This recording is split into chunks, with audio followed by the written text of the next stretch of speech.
नमस्कार मित्रों, स्वागत है आप सभी का। तो कैसे हैं आप सभी? उम्मीद करती हूँ आप सभी स्वस्थ होंगे और मस्त होंगे। अक्टूबर का महीना चल रहा है और डेंगू के केसेस अपने चरम सीमा पे हैं। आई नो ये वीडियो बनाने में थोड़ा सा डिले हो गया मुझे, उसके लिए आप सबसे माफ़ी चाहती हूँ।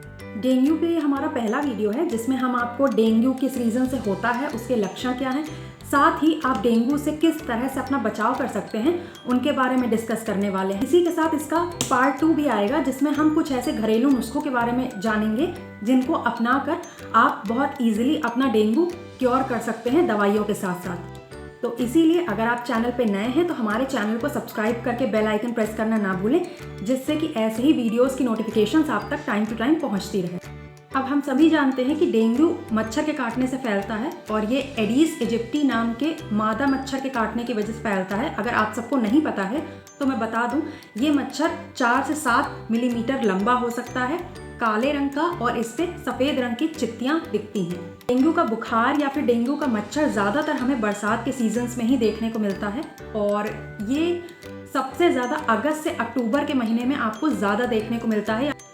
अब ऐसा इसलिए है क्योंकि ये जो एडीज नाम का मच्छर होता है, इसके लिए जो हल्का ठंडा वातावरण या हल्का सा ठंडक वाला इन्वायरमेंट ज़्यादा अनुकूल होता है और उसमें ये मच्छर ज़्यादा देखने को मिलता है। ये जो मच्छर है या इसके जो लार्वा हैं वो ज़्यादातर आपको ठहरे हुए साफ सुथरे पानी में ही देखने को मिलते हैं और ये उन्हीं में पनपते हैं।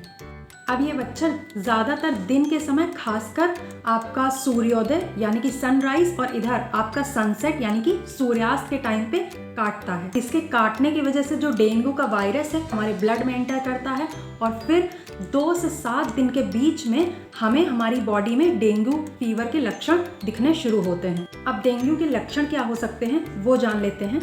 डेंगू हो जाने पे हमें बहुत हाई फीवर आता है, यानी कि ये फीवर 104 डिग्री फ़ारेनहाइट या 40 डिग्री सेल्सियस या उससे भी ज़्यादा हो सकता है। दूसरा लक्षण, बुखार के साथ साथ ठंड भी लगती है, साथ ही साथ हमारी मांसपेशियों में भी दर्द होता है। इसका तीसरा लक्षण ये होता है कि इसमें हड्डियों में बहुत ज़्यादा दर्द होता है, इतना दर्द होता है कि लगता है कि आपकी बॉडी की सारी हड्डियाँ टूट रही हैं। इसी वजह से हम इसको हड्डी तोड़ बुखार भी कहते हैं। डेंगू में जो हमें चौथा लक्षण देखने को मिलता है वो ये है कि आपके सर में बहुत ज़्यादा दर्द होगा, साथ ही आपकी जो आँखें हैं, आँखों के पीछे बहुत ज़्यादा दर्द महसूस होता है। इसी के साथ साथ उल्टी मिचली की परेशानी बढ़ती है जिसकी वजह से शरीर में कमज़ोरी आती है या आप बहुत ज़्यादा वीक फील करते हो। इन सभी लक्षणों के साथ साथ आपको आपकी बॉडी पे खसरे जैसे लाल रंग के चकत्ते भी देखने को मिल सकते हैं, जिनको हम आम भाषा में रैशेस भी कहते हैं। थोड़ी बहुत उस पर खुजली भी हो सकती है। डेंगू में जो एक अहम लक्षण देखने को मिलता है वो ये है कि आपके ब्लड में प्लेटलेट्स भी बहुत गिरने लग जाते हैं, यानी कि आपका प्लेटलेट्स काउंट कम होने लगता है। एक जो स्वस्थ इंसान होता है उसके शरीर में 1.5 लाख से 4.5 लाख तक प्लेटलेट्स हमें देखने को मिलते हैं, लेकिन जब आप डेंगू फीवर से या डेंगू से सफ़र कर रहे होते हो तो ऐसी कंडीशन में वो प्लेटलेट्स धीरे धीरे कम होने लगते हैं और प्लेटलेट्स कम होने की वजह से आपको कई सारी परेशानियों का सामना करना पड़ता है। अब ये डेंगू में दिखने वाले कुछ आम से लक्षण हैं और अगर इनमें से कोई भी लक्षण आपको अपने अंदर दिखता है या आपके परिवार में किसी को दिखता है तो बिना समय गंवाएं आप अपनी खून की जांच ज़रूर करवाइए, जिससे आपको सही समय पे सही ट्रीटमेंट मिल सके। लेकिन अगर सही समय पे सही ट्रीटमेंट नहीं होता है या फिर डेंगू हमें सही समय पे पता नहीं चलता है तो ये लक्षण बहुत ज़्यादा गंभीर भी हो सकते हैं। वो क्या है, आपके शरीर में बहुत ज़्यादा पानी की कमी हो सकती है, आपके प्लेटलेट्स जो हैं वो 50,000 से कम या 50,000 भी पहुंच सकते हैं, जो कि बहुत ज़्यादा गंभीर स्थिति हो सकती है किसी भी मनुष्य के लिए।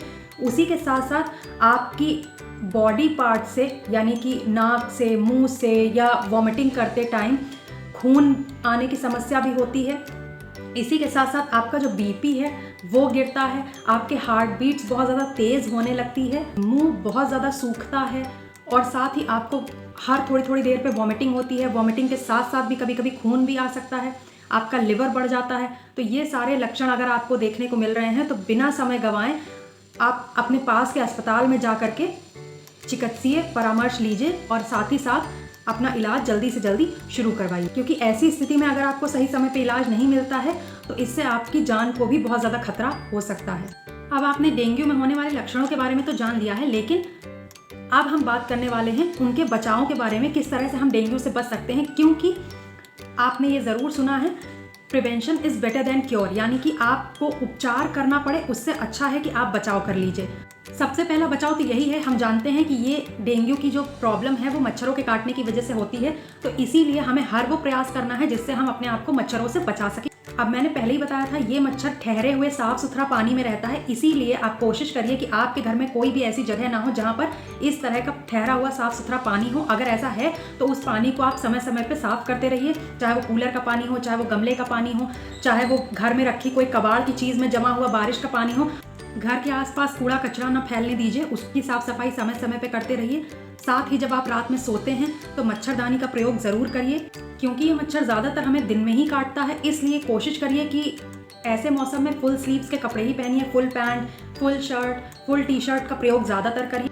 साथ ही आप किसी ब्रांड के मच्छरों से बचने के लिए कुछ क्रीम्स आती हैं जो आप अपने बॉडी पे खुले हिस्सों पे लगा सकते हैं, जिससे कि आपको मच्छरों के काटने की समस्या ना हो।